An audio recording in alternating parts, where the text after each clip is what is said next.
Recently, we have seen so many former NFL players pass away and then get diagnosed with CTE. Yep. Des Bryant came out and said that he thinks there's a lot of current NFL players living with CTE. Do you think that this guardian caps thing is a little too long overdue? I don't want to say this too loudly, but I've never thought of Dez as Dr. Dez. But he's got to be Careful, right. we are in Dallas and he might be right around the corner. He's got to be right, though. I mean, with so many players getting diagnosed post-death when they donate their brains to surgery, Yeah. and the surgeons find out, yeah, he had CTE. Stage 2, He's stage got to 3. be right. I mean, you can't just develop it after you're done. It's the repeated head trauma and the concussions Yeah. that lead to CTE, that lead to the debilitating, devastating, the depression, Yeah. the violent, the bipolar incidents, and in some cases, suicide. It's horrible. And do we need guardian caps? Of course we do. Think about, we're not a dumb society. It just takes us a minute. We used to just drive cars on the freeway, no speed limit, no seat belts, no airbags. I used to stand up next to my dad in the car going down the freeway. Then we thought, we're having these car wrecks and people are dying. Maybe we should make it safer. Right. And now we do. Football is like people rammed into each other in the old days with leather hats on. Yeah. Then we go, let's do helmets. Well, now eventually we're like, maybe we should make those helmets safer. Yeah. Let's do no tackling and OTAs. So we're getting there, but this is a serious problem. It needs serious answers. And I think we're coming around to it. No contact, no middle drill in training camp is something. When I started covering the NFL in the late 80s and 90s, Jimmy Johnson would have you out there ramming heads. Emmitt Smith ramming heads in July. Right. Now that's off. We're getting smarter, but Dr. Dez might be onto something. CTE is a major problem, and we got to find a solution for it. Yeah, and we have technology on our side, so might as well use it. Absolutely. The Buffalo Bills are Super Bowl favorites, while the Los Angeles Rams, the reigning Super Bowl favorites, they have the fourth best odds. So what about this? Why do you think the Bills deserve to be favorites? Or maybe why do you think the Bills shouldn't be favorites? I'm not real good at math, but if you win the Super Bowl, you have everybody coming back. You trade out Von Miller for Bobby Wagner. Yeah. You add add Allen Robinson. Is that team going to take a significant step back? Maybe the bettors just know that nobody's been able to do it since 2003, and so they're just putting their money on that. The NFL is it's set up for parity that It's not easy. It goes against, prohibits the back-to-back. So, and the Bills are the trendy pick.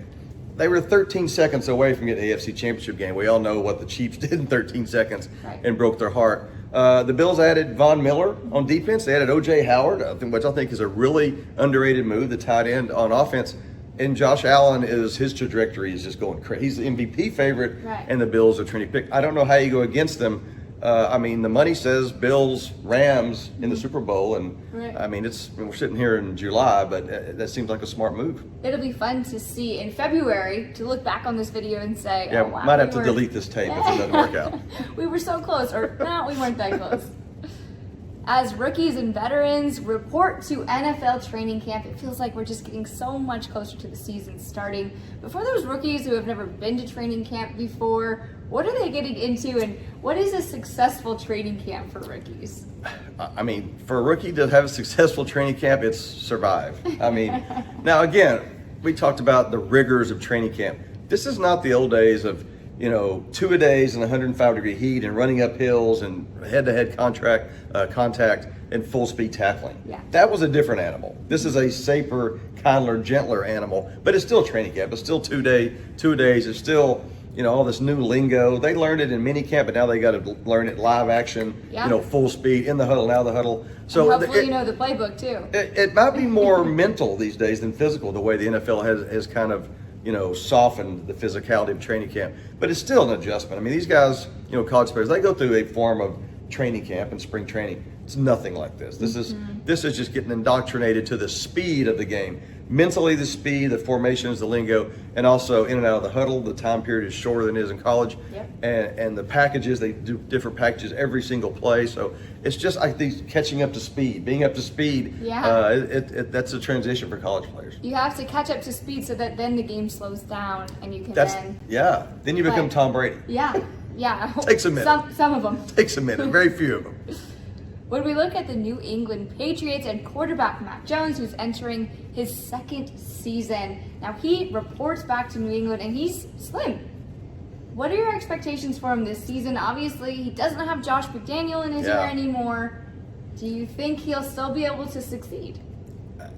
It's not a guarantee. I mean, like you said, he's leaner. He might be meaner. That doesn't necessarily guarantee success on the field, but it sure doesn't hurt, right?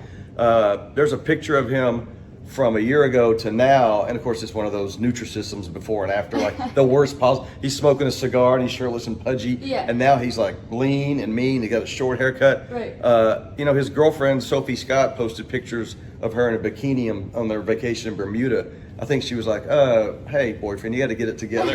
Maybe she helped him. I don't know. Yeah. He does look leaner. Everybody from Bill Belichick to veteran center David Andrews raving about his leadership. Yeah. He worked with Tom Brady's throwing coach in the offseason, Tom House, for arm strength and accuracy. I mean, everything he's done suggests he's going to take a big leap in year two. And that's promising to the Patriots because he's, 3,800 yards, 22 touchdowns, and a Pro Bowl as a rookie. He probably exceeded expectations. Right. And now he's saying Patriots who are picked to kind of take a step back, it seems like Mac Jones is like, I'm dragging you to take a step forward, but we'll see. Yeah. And the Patriots are tied for the second best odds to win their division, but they still don't have a play caller. So my question to you is, what's going on there? Does Bill have a plan? Bill always has a plan, and he'll never share it with us. But he has a plan. Right.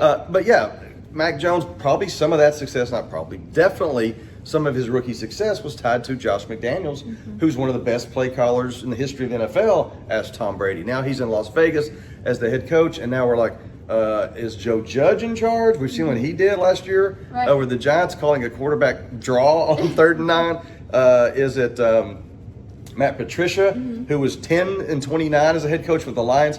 That's not great resumes to say Josh McDaniels are here and then he goes here. So Mac Jones, but I think Bill Belichick will somehow piece it together and it'll probably be like, guys, I got this. Yeah. I think it'll be a lot of Bill and a lot of Mac Jones one-on-one. Okay.